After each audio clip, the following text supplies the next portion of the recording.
This story is told in an old book, thousands of years old.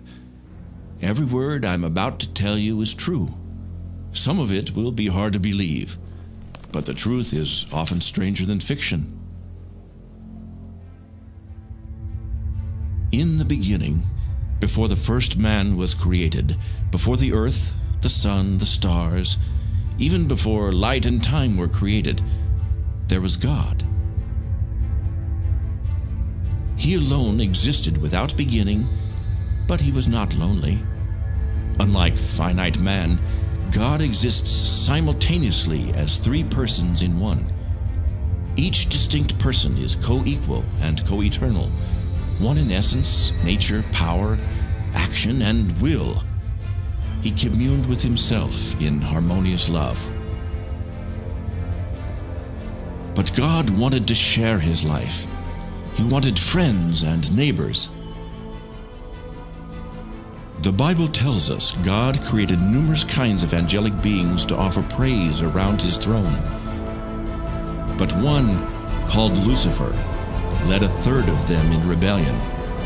God cast them out of heaven, and Lucifer's name was changed to Satan. But this is not their story. This is the story of God working with mankind.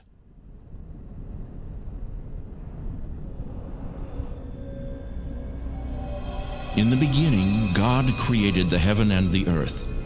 And it came to pass that the earth was formless and void, and the Creator moved upon the face of the waters. Suddenly, God spoke into the darkness. "Let there be light." It was not as many modern men suppose. The Creator did not make use of evolution. He created all things by simply speaking them into existence. In 6 24-hour days, God made plants and animals to populate the earth. On the 6th day, with the evil ones watching, God formed a new creature from the dust of the ground.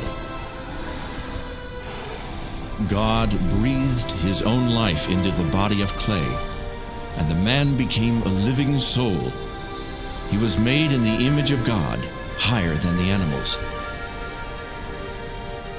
God called the new creature man and gave him the name Adam. God looked at all his creation and said, "It is very good." Every day God talked with Adam, and life was wonderful. God brought all the animals before Adam so he could give each one a name. As the animals passed, Adam came to realize that he did not have a mate like they did.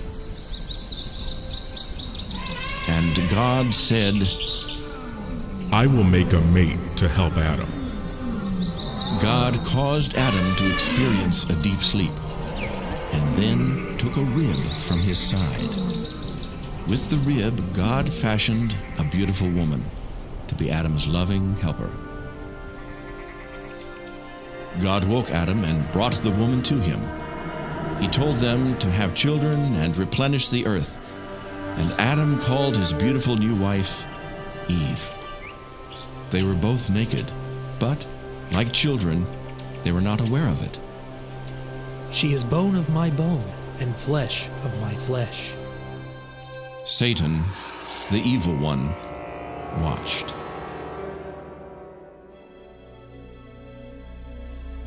They were happy in the garden. There was no sin, no hunger. It never got too hot nor too cold. God spoke of the trees, saying, "You may eat of all the trees in the garden, but do not eat from this one tree in the middle of the garden. For in the day you eat, you will die." Satan hated God and wanted to destroy what God was doing. But he needed a way to communicate with Eve. So he entered the body of a beautiful creature and spoke through its mouth. "Has God told you that you cannot eat from every tree in the garden?" He said we can eat of every tree except this one, but if we touch it, we will die. Ha! You will not die. You'll be like the gods when you eat. You'll be enlightened as we are, and you will know all about good and evil. It is beautiful to look upon, and it does look like it would be good for food, and it will make me wise to eat it. But God said not to eat this fruit. Eve did not know what good and evil were. Eve disobeyed God and ate the fruit. Too late, Eve realized that she had been deceived. It caused her to know good and evil, but the evil took control. Eve took the fruit to her husband and talked him into eating it. See, I didn't die. Eat and it will make you wise also. They were enlightened and were ashamed of their nakedness. He will kill you now. Look what he did to me. What have we done? We disobeyed God. He will be coming soon. We must cover our nakedness. Adam, where are you? I heard your voice, and I was afraid, because I was naked. Who told you that you were naked? Did you disobey me and eat of the forbidden fruit? The woman you gave me made me do it. The serpent deceived me. He told me I wouldn't die and that I would be like you. But I'm not like you. I feel awful.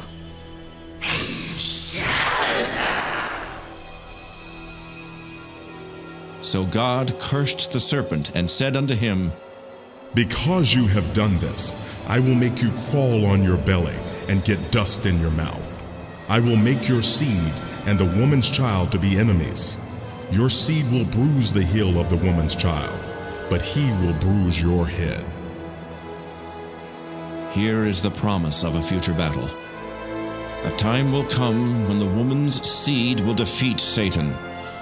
This person will redeem mankind back to God and deliver them from the curse of sin and death. God could have destroyed Lucifer and all his angels in just a moment's time, but he allowed them to live as a test for the human race. Will men follow God, or will they follow Satan in his rebellion? God cursed mankind, saying, Adam, because you have yielded to your wife's persuasion and disobeyed me, I will curse this earth and cause thorns and thistles to grow better than the vegetables, and you will have to work hard to make the ground produce something to eat. As long as you live, you will have sorrow, working by the sweat on your face until you die and return to the ground from which you came. It was now time for Adam and Eve to die just as God promised. But instead of killing them, God killed animals in their place and took the skins and made coats for Adam and Eve. He didn't kill us. We're still alive. He killed the animals instead of us. Adam and Eve didn't die that day because innocent animals died in their places. But the death sentence had passed upon them, and eventually they too would die. Death is the penalty for sin. Since Adam and Eve were now sinners, God put them out of the beautiful garden, so they would not eat of the tree of life and live forever in their sinful states. God placed a special kind of angel called a cherubim at the entrance to the garden to keep anyone from getting to the tree of life. The garden was eventually destroyed and the tree moved from the earth. One day it will be brought back to the earth, but I am getting ahead of my story.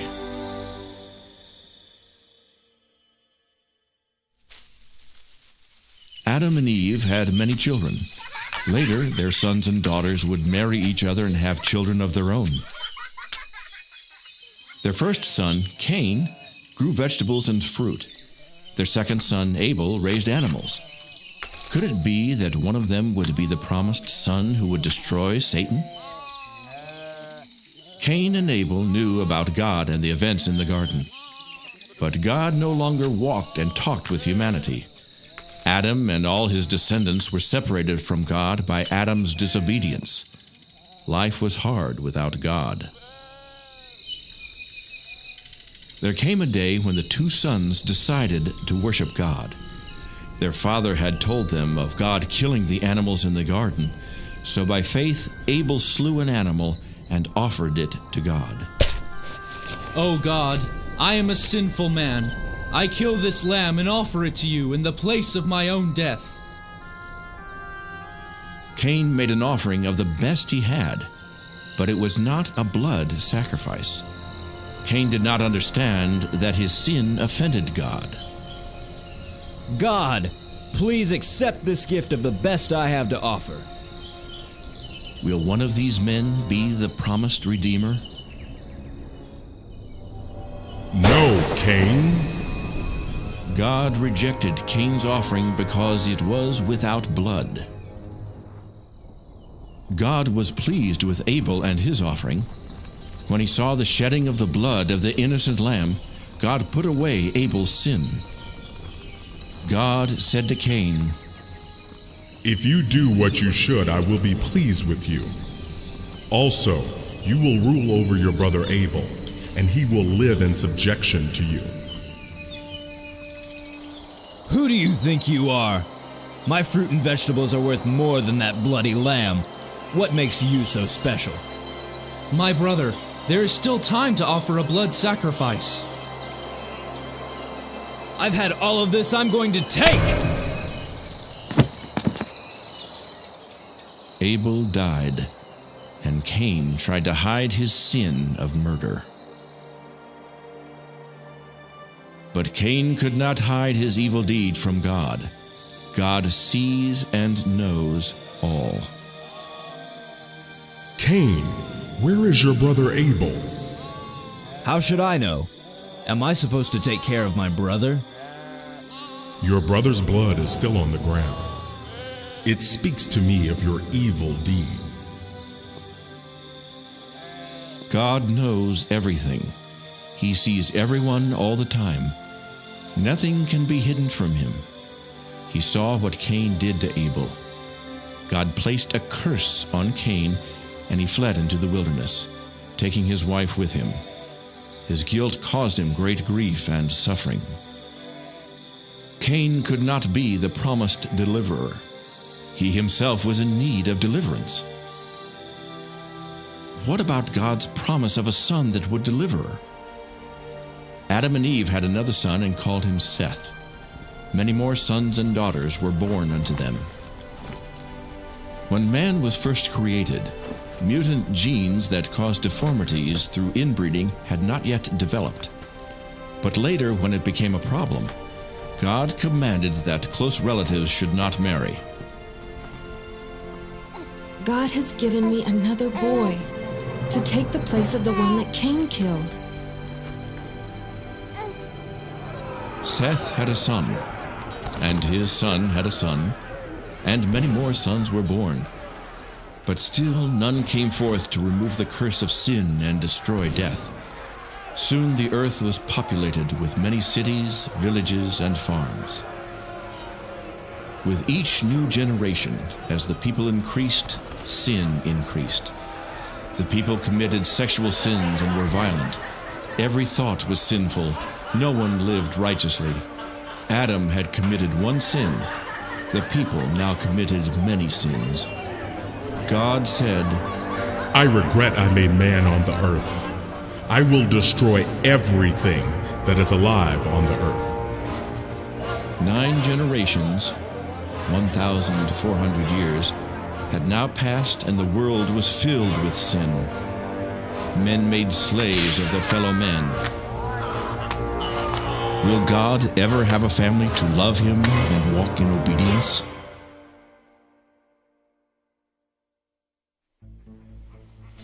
But there was one man who practiced justice and always did the right thing. Though God would kill all the others on the earth, he decided to be gracious to this man and not kill him or his family. Noah, I am going to send a great flood of water upon all of the earth. Everything that has breath will die. In order to save yourself, your family, and the animals, you will build a big boat. Take with you on the boat 1 pair of every animal upon the face of the earth. You will take 7 of all that are permissible to eat. I will tell you how to build the boat and what you will need to bring to prepare for the flood.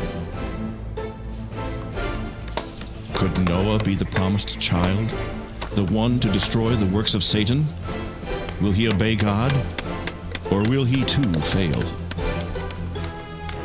God told Noah how big the boat must be to hold every air-breathing creature on the earth, along with the food they would eat. It made Noah sad to think of everyone perishing in the coming flood. So at every chance, he warned them to stop sinning. I am telling you one last time, God is going to destroy the world with a great flood. You must believe me and join me on the boat. Why would a loving God destroy his children? Because of sin. You must stop sinning and treat your neighbor with love and justice. You old fool. 120 years later, when the boat was finished, God caused animals to come to Noah from all over the world. Look, here come more animals. They come on their own like someone is calling them.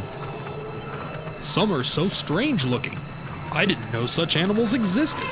Do you think there could be anything to what Noah says about God sending a flood? Not a chance. Where could you get enough water to flood the entire earth? There's not much room left. This is the last of them. Noah, it is time. Come into the boat with all of your family and the animals. It will soon be too late for all of those who refuse to stop sinning. God shuts the door to the boat, and for 7 days nothing happened. Look at the fools. Shut up in a big boat with all those animals in the middle of a dry plain, miles from any water. Yeah, I bet the lions have eaten them by now. They've been in there a week. But on the 7th day it began to rain, and water stored deep in the earth came to the surface. I have never seen anything like this. Do you think the crazy people in the boat could be right about God wanting to kill everybody for their sins? Don't be ridiculous. God is love. How could one man be right and all our religious leaders be wrong? Before this time it had never rained. The weather was always nice, and a mist came up from the earth to water the ground.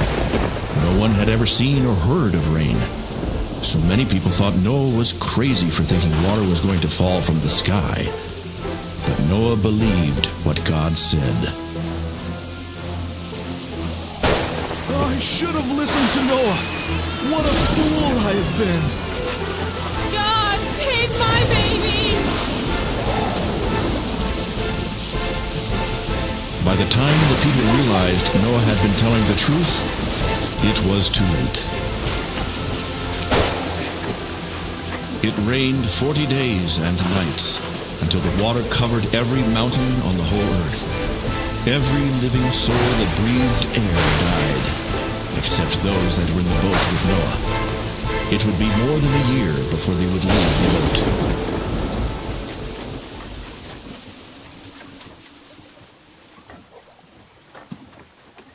I'll be glad when the water goes down and we can leave this boat. Finally, Noah released a dove, and it came back with a branch in its mouth, which meant that somewhere there was a tree already growing. Later, he again released it, and that time it did not come back, which meant it had found a good place to live. Before long, the boat settled on a mountaintop called Ararat. Everyone came out to a new world, a world without sin. Noah built an altar and offered animal sacrifices to God. Though Noah was a just man, there was still sin in his heart. These blood sacrifices were offered to God in substitution for the lives of Noah and all his family. The animals represented the 8 who should have died in the flood, but were spared by the grace of God. It was something like what God did in the garden when he killed animals to make coverings for Adam and Eve.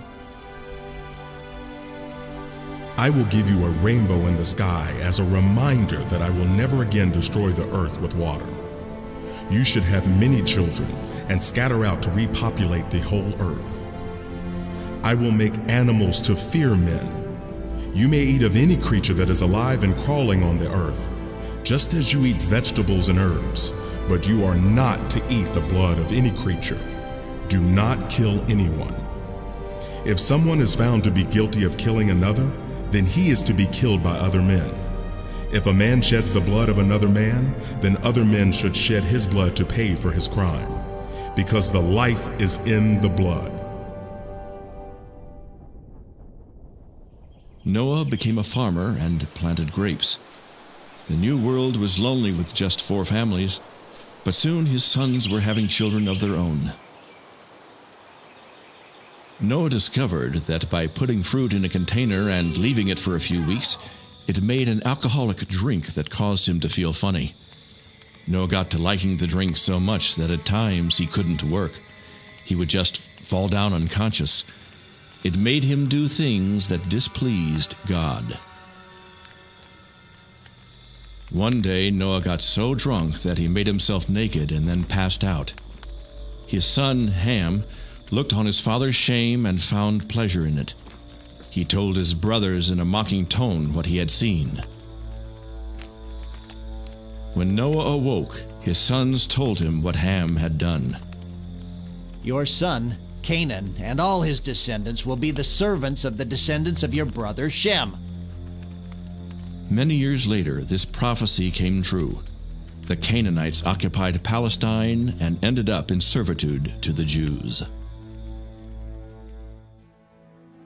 Noah and his family found grace in the eyes of God.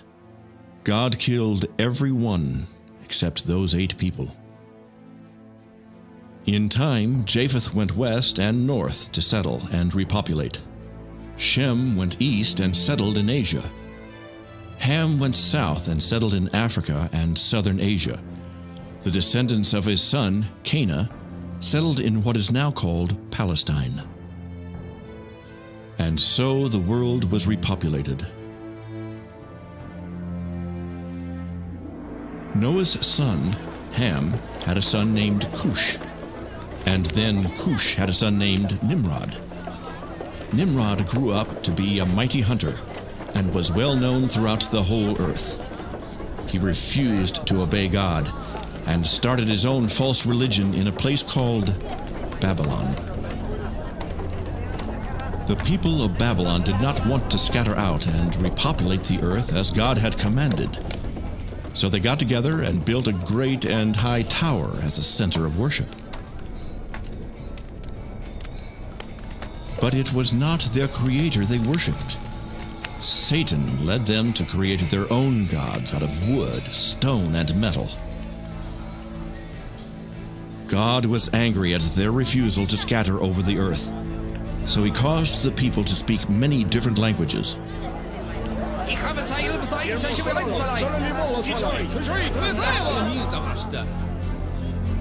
The workmen could no longer understand each other, so they could not continue the work. Each language group went its own way. Some people went to distant places in the earth. Some traveled in ships to distant islands. Some to the north where it was cold, and some down into the deserts where it was hot. So God's command to repopulate the earth was fulfilled. As the earth was filled with people, sin again increased. The people bowed down to idols and forgot the living God.